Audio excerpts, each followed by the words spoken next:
Everywhere up here is good. No matter where we're going to dig, I think we're going to find nice archaeology. We're back at Carrick and our story is spreading.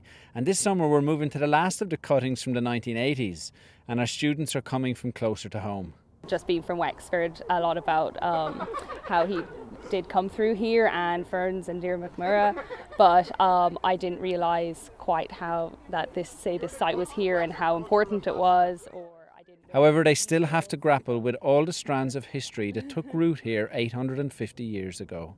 I think in Ireland especially, because we have so much of our history and our identity is built on that we're not anybody else, we're not the English, we're not the Scots, and our history is our history is so intertwined with those nations. It's so interesting that we know about exactly when it started, and like obviously the Normans weren't exactly the British, but we've jumbled it up as that, so it's so important to delve into it and untangle those messes so we don't keep saying 800 years of oppression without like really knowing exactly what we mean. And it's like, if this is the starting place of it, where they first made their kind of stronghold, this is the best place to start.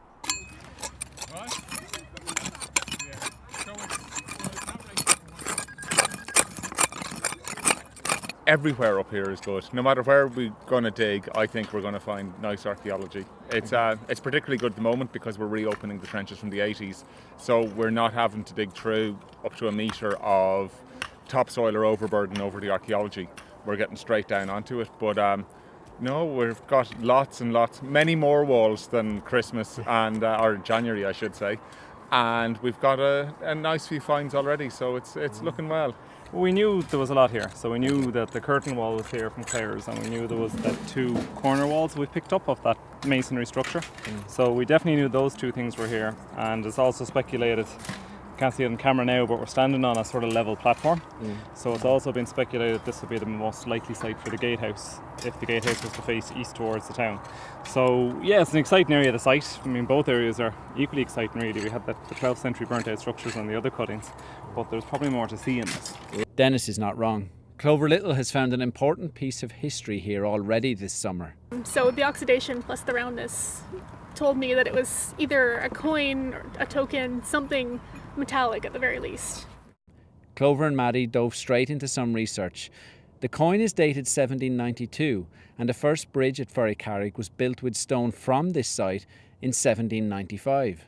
And that's interesting because we suspected that rock from this area was actually being used in the construction of the original bridge. So we think that this token is most likely left behind by one of the labourers working on that bridge. Artefacts are great because they sort of tell stories, and increasingly archaeology at the minute is going more towards landscape and the application of signs, and artefacts are sometimes overlooked, but that coin has a neat little story to tell. It has almost its own little personality or little thing behind it. So, but we all know what it feels like to lose money. Yeah, it happens to everybody every day. Yeah. And significant half penny a couple hundred years ago, it's not a small amount of money. So no, like it'd be a good meal and a few pints probably, and you know.